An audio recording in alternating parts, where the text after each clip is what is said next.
नमस्कार, मैं हूं आपके साथ चांदनी धवन और वक्त हो गया है लाख टके की बात का। मैं हूं आपके साथ मेनका चौधरी और बड़ी खबर के साथ बुलेटिन की शुरुआत करते हैं। सीएम योगी आदित्यनाथ ने एक बार फिर लाउड स्पीकर को लेकर बड़ा आदेश दिया है। सख्ती के साथ उन्होंने कहा कि नए स्थलों पर लाउड स्पीकर लगाने की अनुमति नहीं होगी। पहले जहां पर स्पीकर थे वहां पर इस्तेमाल किए जा सकते हैं। स्पीकर की आवाज परिसर से बाहर नहीं जानी चाहिए।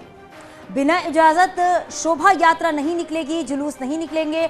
आयोजक को देना होगा शांति का शपथ पत्र। तो सीएम योगी आदित्यनाथ ने लाउड स्पीकर पर सख्ती दिखाई है और नए स्थलों पर स्पीकर लगाने की अनुमति नहीं होगी। जुलूस या शोभा यात्रा नहीं निकालने होंगे। अगर निकालते हैं तो उसके लिए पहले आपको परमिशन लेनी होगी। तो ये बड़ा फैसला सीएम योगी आदित्यनाथ का। हालांकि 2 दिन पहले ही मुख्यमंत्री ने ये बात साफ कही थी और आज फिर उन्होंने ट्वीट कर ये जानकारी दी है। माइक की आवाज परिसर से बाहर नहीं जानी चाहिए, चाहे वो कोई भी धार्मिक स्थल हो। और इसी फैसले के बाद सीएम योगी के इसी फैसले के बाद मथुरा से भी लाउड स्पीकर मंदिर से निकाला गया था। ये तस्वीर भी हमने आपको कल दिखाई थी।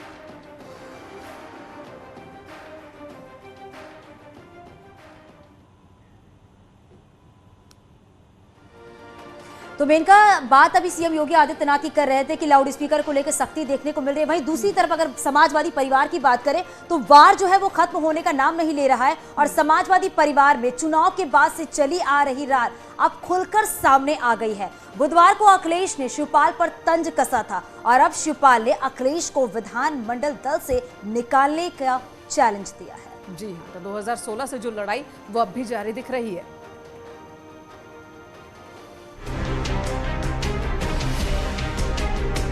अगर ऐसा उनको लगता है कि मैं बीजेपी में हूँ तो मुझे विधानमंडल दल से शीघ्र निकाल देना चाहिए। जो बीजेपी से मिलेगा वो समाजवादी में नहीं रहेगा। मतलब साफ है कि समाजवादी कुनबे में कुछ भी ऑल इज वेल नहीं है। अब तक बीजेपी से करीबी और अखिलेश यादव से नाराजगी की खबरों पर चुप्पी साधे शिवपाल यादव ने आखिरकार चुप्पी तोड़ दी और फिर जो उनके मुखमंडल से निकला उससे साफ है कि शिवपाल यादव बीजेपी के करीब तो नहीं लेकिन अखिलेश यादव से दूर जरूर हैं। एक राजनेता ने गैर जिम्मेदाराना बयान दिया है।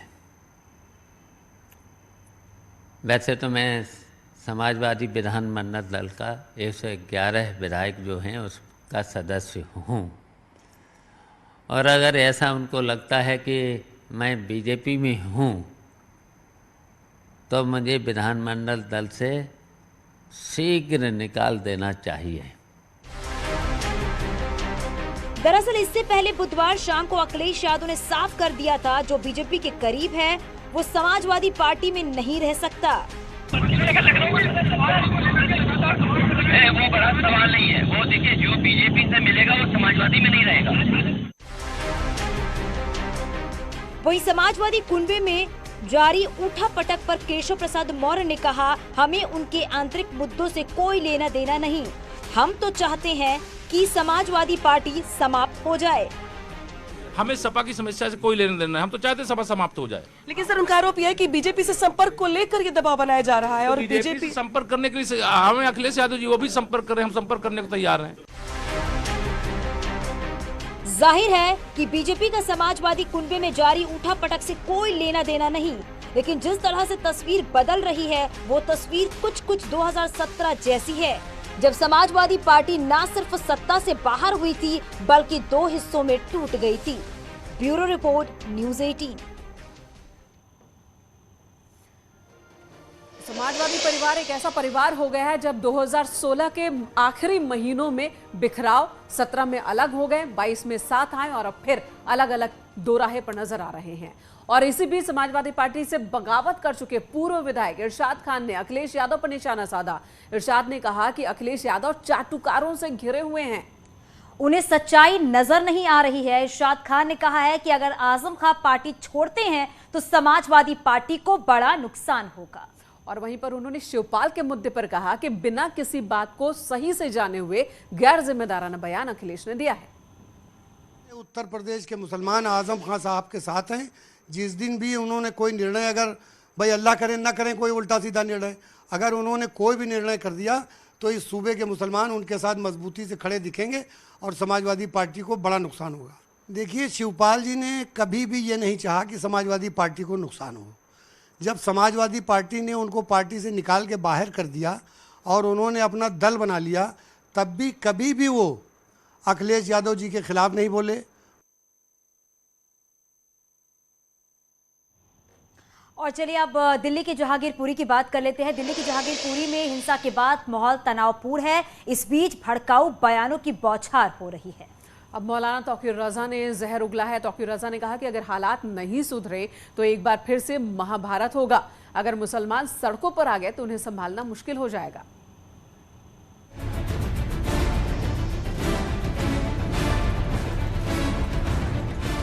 भड़काऊ बयानबाजी के लिए मशहूर मुस्लिम धर्मगुरु मौलाना तौकीर रजा एक बार फिर माहौल बिगाड़ने वाली भाषा बोल रही हैं।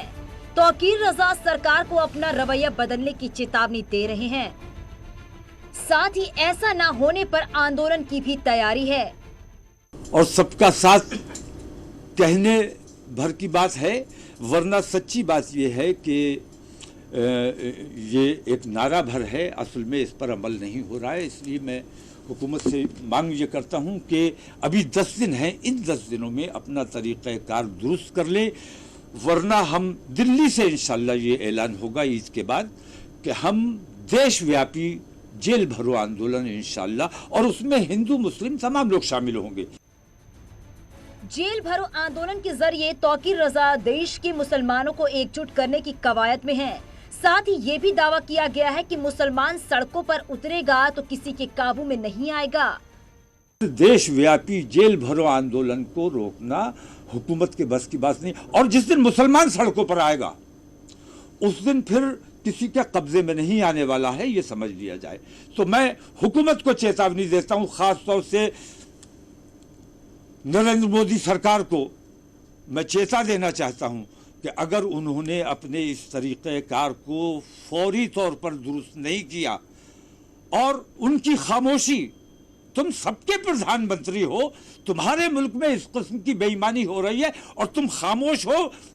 मुस्लिम धर्मगुरु का अपना नजरिया है और वो खुलेआम देश में महाभारत होने की धमकी भी दे रहे हैं। नरेंद्र मोदी धृतराष्ट्र की भूमिका से बाहर नहीं आए तो हिंदुस्तान में भी महाभारत होने से कोई बचा नहीं सकता, क्योंकि आतंकवादियों के हौसले बहुत बुलंद हैं और पुलिस और प्रशासन और हुकूमत का सहयोग उनको बराबर मिल रहा है।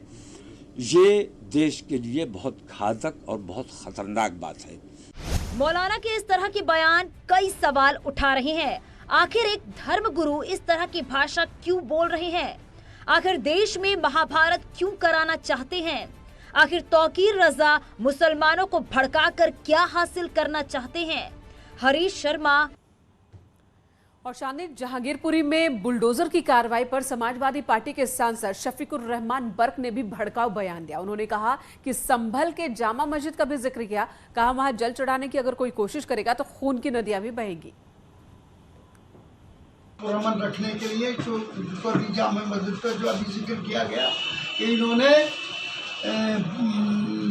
चढ़ाने की, जल चढ़ाने की बात करी, तो बहरहाल अगर जल चढ़ाने की बात करेंगे तो हजारों आदमी का खून चढ़ जाएगा मुसलमानों का। ये मतलब तो अगर इसको बर्दाश्त कभी नहीं करेगा मुसलमान।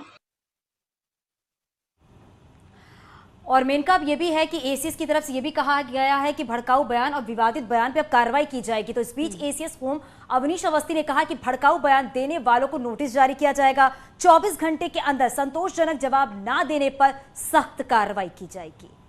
अगर कोई विवादित बयान देता है तो ये निर्देशित किया गया है कि 24 घंटे की नोटिस दें। अगर वो विड्रॉ करते बहुत अच्छी बात है, नहीं विड्रॉ करते कानूनी कार्रवाई करें। सर, उस पर लाउड स्पीकर जो है निर्धारित है, उनकी मात्रा क्या होगी, डेसिबल, वो निर्धारित है। उसका पालन सबको करना है। बहुत अच्छा होगा लोग स्वतः पालन करें। अगर कहीं कोई कठिनाई होगी तो पुलिस जो है सहयोग करेगी पालन कराने। और चलिए बात उत्तराखंड की कर लेते हैं। वहां पर भी एक बवाल मचा था सीएम धामी के बयान के बाद, लेकिन उस बयान पर अब सीएम धामी ने खुद ही सफाई दी है और कहा कि वेरिफिकेशन का यात्रा से कोई मतलब नहीं। और सीएम ने वेरिफिकेशन पूरे राज्य के लिए है, राज्य में छिपने वाले अपराधियों के लिए है, उनकी पहचान होगी और फिर कार्रवाई आगे की जाएगी। ये समग्र उत्तराखंड के लिए है कि उत्तराखंड हमारा शांत रहना चाहिए। तो साफ है कि वेरिफिकेशन ड्राइव का फोकस सिर्फ 4 धाम यात्रा पर नहीं है। वेरिफिकेशन ड्राइव पूरे उत्तराखंड में चलेगी। दूसरे राज्यों से आए अपराधियों की पहचान की जाएगी, अराजक तत्वों को चिन्हित किया जाएगा। चूंकि यात्रा चल रही है इसलिए यात्रा के सीजन में बात आई है। ये समग्र उत्तराखंड के लिए है कि उत्तराखंड हमारा शांत रहना चाहिए, भौगोलिक दृष्टि से हो, चाहे हमारा सामरिक दृष्टि से हो या धर्म और अध्यात्म की दृष्टि से हो या संस्कृति की दृष्टि से हो। हर क्षेत्र में हमारा उत्तराखंड एक अपने आप में विशिष्टता लिया हुआ हमारा प्रदेश है, तो यहाँ की विशिष्टता बनी रहनी चाहिए। यहाँ का जो अपना एक धर्म और संस्कृति और अध्यात्म का जो केंद्र है वो डिस्टर्ब नहीं होना चाहिए। उसको लेकर हम चाहेंगे कि यहाँ पर जो घनत्व बढ़ रहा है, जो अनावश्यक रूप से बहुत सारी ऐसी गतिविधियाँ हो जाती हैं, हमें बाद में पता लगता है कि कोई बाहर से आया है, कोई कहीं से आया है, कोई आपराधिक गतिविधियों में लिप्त रहा है, कई अन्य प्रकार के कार्यों में लिप्त रहा है, लेकिन उत्तराखंड आकर कोई शरणगाह इसको न समझे। ये शरण स्थली नहीं है, ये किसी के लिए आराम करने की जगह भी नहीं है कि आके आपने आराम कर लिया या कुछ दिनों यहाँ बिताकर चले गए। तो उसके लिए हमने कहा है हम ड्राइव चलाएंगे और हमारा एक ही मंत्र है, विकल्प रहित संकल्प। उसी में हम सबको आगे बढ़ना है, भ्रष्टाचार मुक्त उत्तराखंड। मतलब ये कि सरकार नहीं चाहती कि उत्तराखंड अपराधियों और संदिग्धों के लिए शरणगाह बन जाए, लिहाजा वेरिफिकेशन ड्राइव जरूरी है। चाहे योगी जी हो चाहे धामी जी हो, सरकार के तौर पर बदमाशों दोनों मुख्यमंत्रियों ने भेजा है, इसके लिए मैं उनको बधाई देता हूँ। और उत्तराखंड राज्य में एक ऐसा राज्य है जो पूरे देश के अंदर, दुनिया के अंदर अपनी अलग विशिष्ट पहचान रखता है। आज जब हम इंडस्ट्री की बात करते हैं तो इंडस्ट्री अधिक से अधिक आने का सबसे बड़ा अगर कोई है तो यहाँ का लॉ एंड ऑर्डर है, उसको मानते हैं। इंडस्ट्री को सबसे पहला अगर कुछ चाहिए तो लॉ एंड ऑर्डर चाहिए। उसको सबसे पहला चाहिए कि उसकी सोशल सिक्योरिटी क्या है, इसके लिए उत्तराखंड जाना जाता है। अगर आज कोई सोशल सिक्योरिटी को चुनौती दे, लॉ एंड ऑर्डर को चुनौती दे, तो निश्चित रूप से राज्य में उसका कोई स्थान होना भी नहीं चाहिए और ना होगा। हालांकि कांग्रेस बीजेपी सरकार के इस फैसले से आशंकित नजर आती है।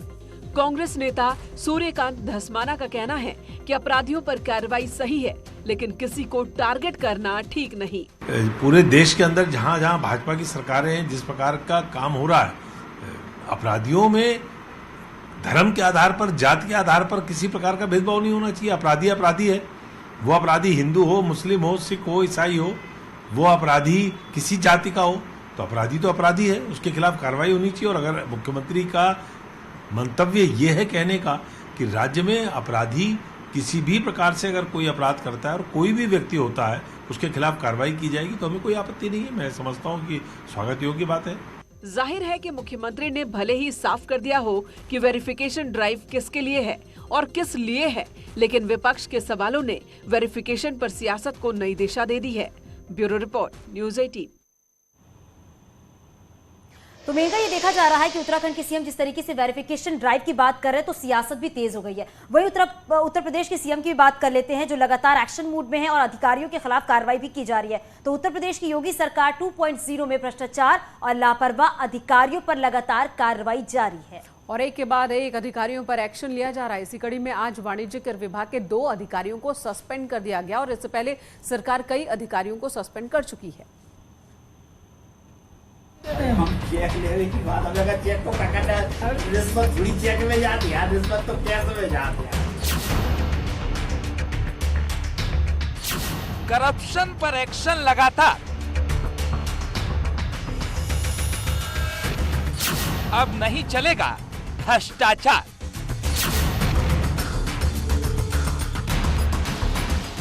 योगी सरकार 2.0 में भ्रष्टाचार के खिलाफ एक्शन जारी है। सरकार का संदेश साफ है कि भ्रष्टाचार और लापरवाही बिल्कुल नहीं चलेगी। अब तक कितने लोगों पर कार्रवाई हुई है?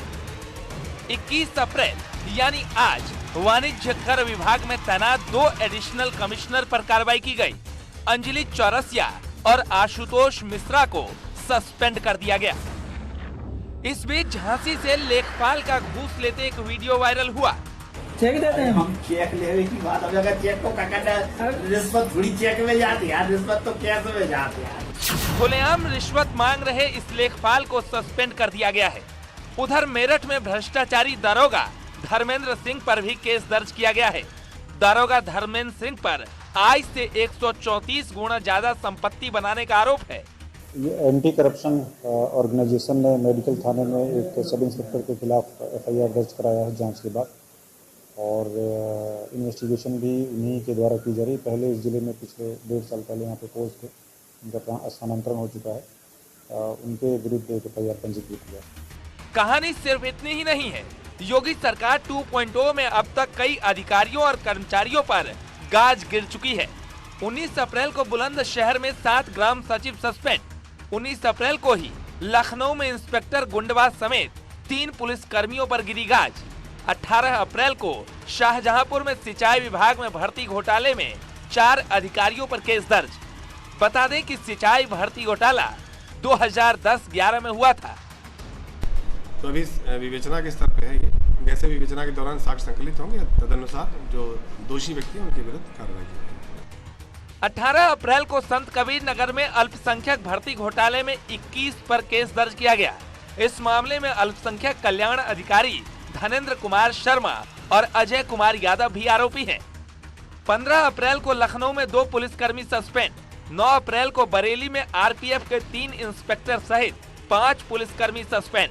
7 अप्रैल को एटा में 2 लेखपाल सस्पेंड। 4 अप्रैल को औरैया के DM सुनील कुमार वर्मा हटाए गए। 31 मार्च को सोनभद्र के DM TK शिबू सस्पेंड। 31 मार्च को गाजियाबाद के SSP पवन कुमार पर कार्रवाई हुई। मतलब कि इन कार्रवाइयों के जरिए सरकार ने साफ कर दिया है कि अगर काम में लापरवाही हुई, भ्रष्टाचार का कोई मामला सामने आया तो बख्शे नहीं जाएंगे। Bureau report, news 18। तो कोई अधिकारी या कर्मचारी कितना ही बड़ा या छोटा क्यों ना हो, कार्रवाई जरूर होगी करप्शन में पकड़े जाने पर। चलिए अगली खबर की बात कर लेते हैं। आजमगढ़ उपचुनाव को लेकर चर्चा है कि बीजेपी दिनेश लाल यादव यानी कि निरहुआ को एक बार फिर से उम्मीदवार बना सकती है। और ये देखा जा रहा है कि निरहुआ दिनेश लाल यादव ने बढ़ाई है सक्रियता, और आजमगढ़ में निरहुआ का बयान। अखिलेश यादव ने आजमगढ़ को छोड़ा।